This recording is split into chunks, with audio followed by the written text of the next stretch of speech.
Hi, I'm Jacqueline. This is Wany. Today we're going to show you the exercise called roll up.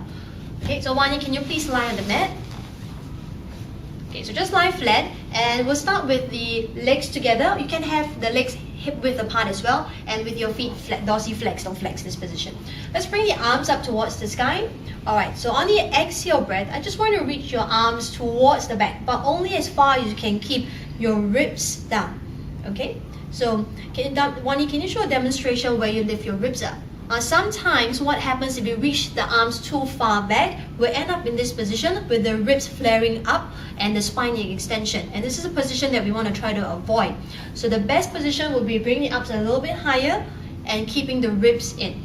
Alright, so this is the start position. Now the exercise begins. On the inhale breath, you bring your arms to a vertical plane. On the exhale, let's sequence from head as you reach up and over.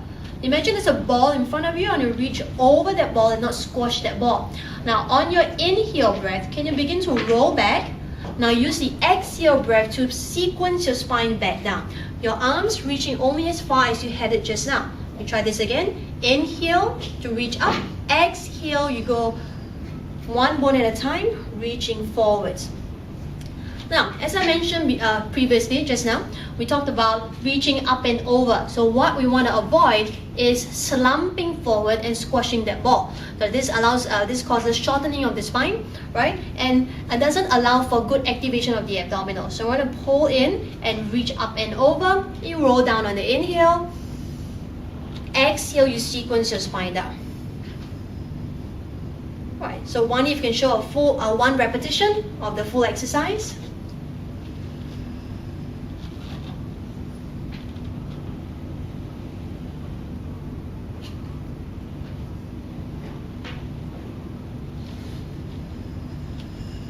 Very nice. Now for those of you who want to increase the challenge of this exercise, what you can do is change the position of the arms. So the arms should stay a little bit closer to the ears, keeping the arms where it is. Now let's bring the head up first on the inhale so it comes pretty close to where your arms are. Now on the exhale, roll up and keep your arms pretty close to your ears or your face throughout the movement, throughout the roll up.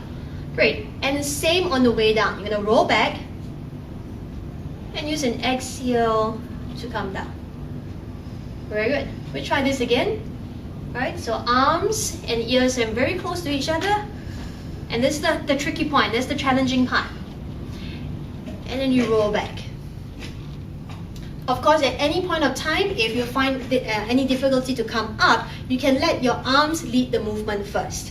Okay, let's take a rest. Now, Wany made this look really, really easy. The roll up is a really challenging exercise. And if you do have difficulty rolling up, we can take this a step back and go for the beginner version, whereby we start in a seated position. So Wany, if you can sit up. Okay, so the option now to start seated, if you go to the same position of reaching up and over, this is the new start position, and we really want to try to keep, to start with the pelvis in a vertical plane. If you are really tight in the hamstrings or maybe in your back, you may find it challenging to do so. So you may want to start with by bending the knees a little bit. Okay, let's keep the shape of the spine. You're going to stay here on the inhale breath. On your exhale, keep the shape and you're going to roll back. Just to wherever you feel comfortable for now. Great, and use an inhale to reach up and over, coming forwards. We try this again. So the goal is to be able to keep the shape of the spine, move the pelvis, roll back, and come upward on the inhale breath. Now, as you get stronger, the challenge is to try to go even lower. So increase the range of movement and come up and over. So as you get even stronger, you increase the range even more. Good. Up and over. And if you keep practicing, you'll find that the full roll-up is going to be accessible to you one day. Alright, let's do it up. Let's finish off this exercise by reaching forward. Now from here, you sequence your spine from tail to head, lifting the chin. Alright, and take a rest. So give this exercise a go. If you have any feedback, feel free to email us or give us a call. Thank you.